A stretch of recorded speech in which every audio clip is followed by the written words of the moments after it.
Il y a des textes qu'on lit 2 fois. Pas parce qu'on ne comprend pas, mais parce qu'on n'ose pas croire ce qu'on vient de comprendre. Un journaliste d'investigation guinéen vient de publier un texte étrange, un texte qui parle de rois, de reines, de dragons, un texte qui parle de Game of Thrones, mais ce texte ne parle pas de Westeros.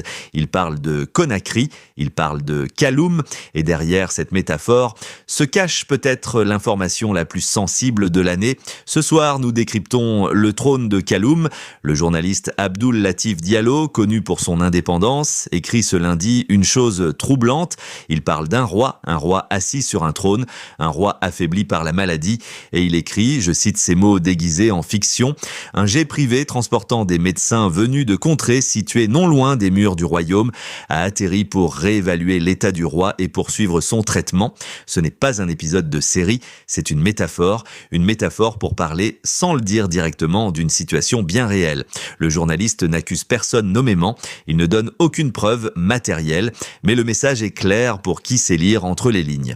Quelqu'un au sommet de l'État guinéen recevrait actuellement des soins médicaux discrets et autour de ce silence, tout un système commence à s'agiter. Le journaliste décrit ensuite une cour où plus personne ne parle de gouvernance. Il écrit « Chacun regarde le trône, chacun calcule, chacun attend son heure ».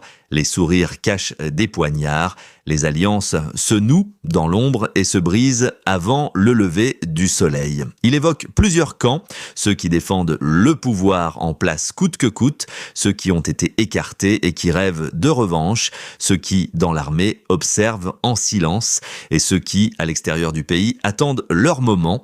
Une coalition se dessinerait, selon le texte, d'anciens exilés, d'anciens militaires radiés cherchant à laver leur honneur et une région du pays qui chercherait à s'allier avec eux.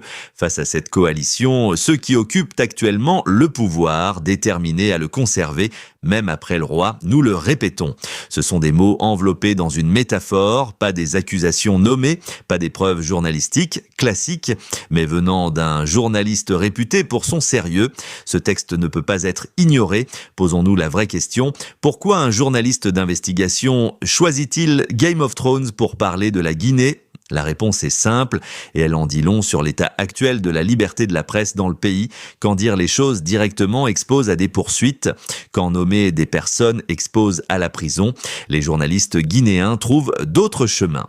Des chemins littéraires, des chemins symboliques, des chemins que le peuple sait déchiffrer.